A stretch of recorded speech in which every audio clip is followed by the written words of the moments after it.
special holiday edition of the GardenStateHSWrestling.com podcast. Near full, I'm your host, Donald J. Brower.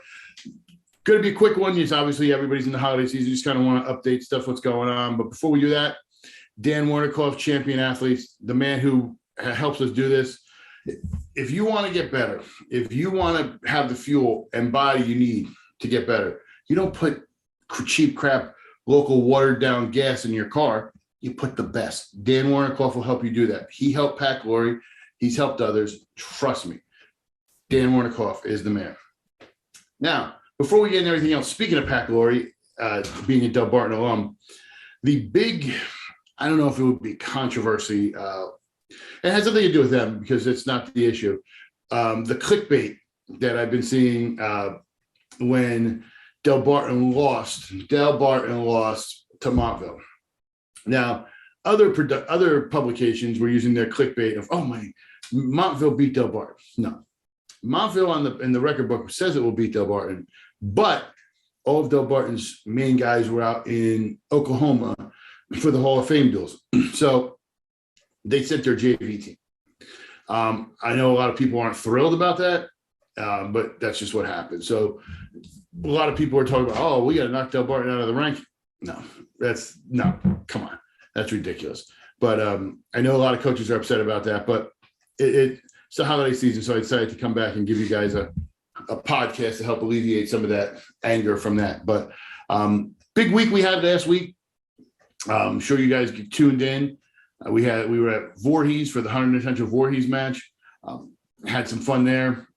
It was Voorhees kept it close, but then Hunterdon Central has those hammers down low, and it was close to about heavyweight. And then once those hammers came in, it fattened the score up. So good job by both coaches.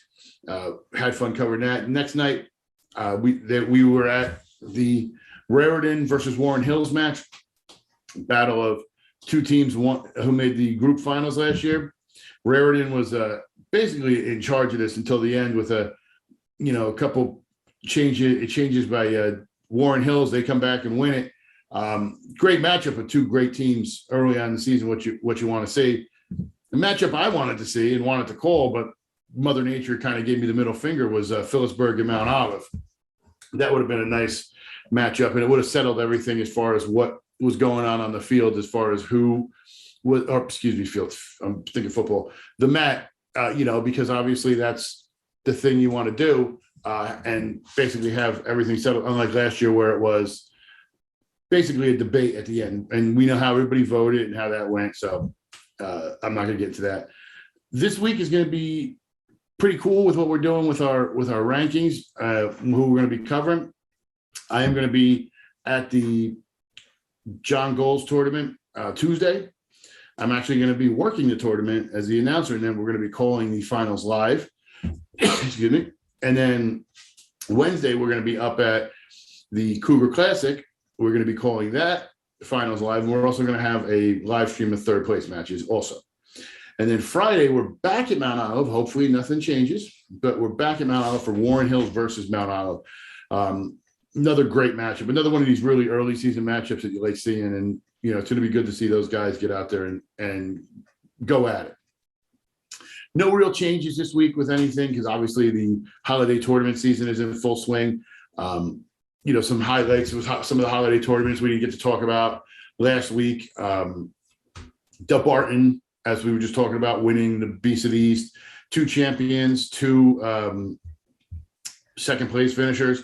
And then with the other tournaments, you kind of expected who would finish where. Nothing too crazy. But this week will be interesting. We're going to start getting to some dual meets, and we're actually going to see some stuff there. But it'll be a fun start of the season. But I want to wish everybody a Merry Christmas, Happy Kwanzaa, Happy Hanukkah, and Happy Holidays. We're going to get rolling here because, obviously we want to drop this, but we want to get back to the family situation. From my family to yours, enjoy your holiday season. Have a safe and happy holiday season. We'll see you next week.